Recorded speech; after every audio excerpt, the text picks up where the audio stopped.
In the last lesson, we used the canny function to outline the strongest gradients in our image. Now we'll focus on how we can identify lane lines in the image. Before doing that, what we'll do now is specify a region of interest in our image that we're going to use to detect our lane lines as currently shown.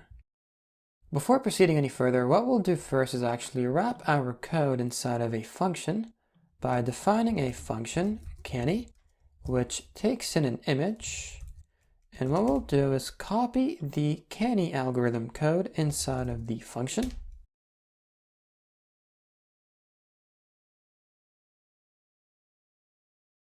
And specify canny as the return value. Return canny. And what we can do now is simply set canny equal to the return value of our canny function, passing in the initial RGB color image, and rerunning this code back into our terminal. Python lanes.py, everything is still intact. What we'll do now is we'll specify this area as a region of interest. Before doing so, instead of showing our image gradient with OpenCV, we'll use the matplotlib library to better clarify how we're going to isolate this region.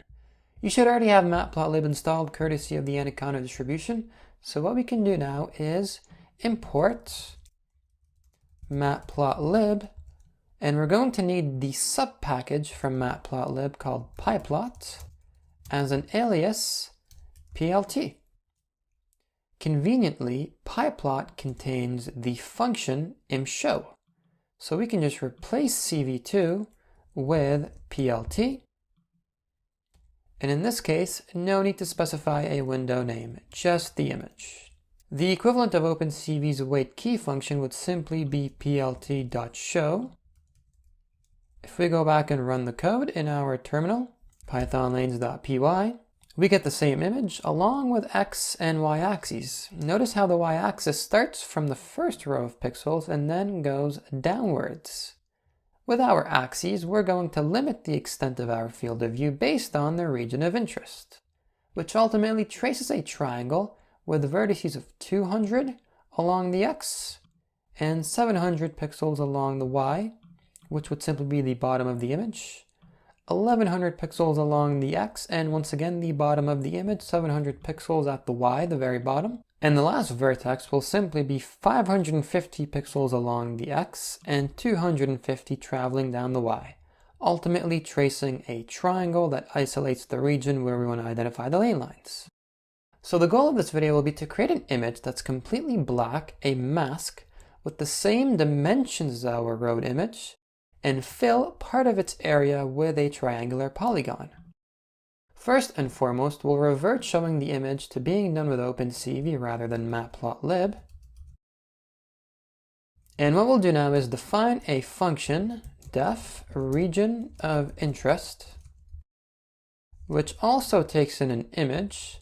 And what this function will do is pretty self-explanatory. It will return the enclosed region of our field of view, and recall that the enclosed region was triangular in shape. So we'll set a variable named triangle is equal to, and this polygon, this triangle, will declare as a numpy array, np.array. Inside of this array is where you specify its vertices. Recall that while limiting the extent of our field of view, we traced a triangle with vertices that go 200 along the x, and vertically until the extent of our image, until the bottom, which in this case is the height. We can get the height of our image by setting height is equal to image.shape at the index 0. Recall from the NumPy crash course that the shape of an array is denoted by a tuple of integers. Since we're dealing with a two-dimensional array, the first integer corresponding to the number of rows, the y-axis traverses the image's height, and height accordingly is the number of rows. So you can already assume that this value will be something very close to 700, since that's what we saw in matplotlib. So we'll simply set the height to complete our first vertex, the second one being 1100 pixels along the x, and vertically, once again, right up until the extent of our image being the height, the vertical extent. And lastly, the last vertex was 550 pixels along the x and 250 pixels along the y. This polygon, we're going to apply it onto a black mask with the same dimensions as our road image. So we'll set mask is equal to numpy dot zeros like image. Recall that an image can be read as an array of pixels. Zeros like creates an array of zeros with the same shape as the image's corresponding array. Both arrays will therefore have the same number of rows and columns, which means that the mask will have the same amount of pixels and thus the same dimensions as our canny image that we're going to pass in a bit. Although its pixels will be completely black as all of them will have zero intensity. What we have to do now is fill this mask, this black image, with our polygon using OpenCV's fillPoly function. That is cv2.fillPoly. We will fill our mask with our triangle. The third argument specifies that the color of our polygon, which we're going to have be completely white. So what we're going to do is take a triangle whose boundaries we defined over here and apply it on the mask such that the area bounded by the polygonal contour will be completely white.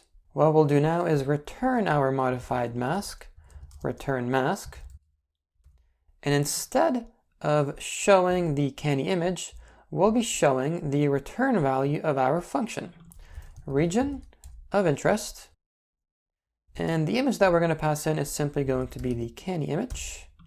Let's run the code. Let's run python lanes.py, and it would throw an exception.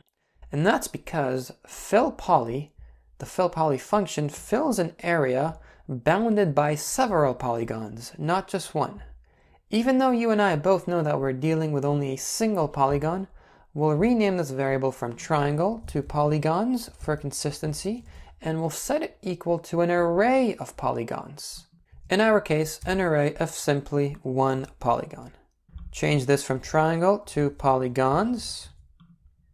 If we rerun this code, there's our mask. And inside of the mask, there is the enclosed region, the polygon with the specified vertices. Now you might be asking yourself, why did we go through all of this? Well, this video has gone on long enough, so let's talk about that in the next lesson.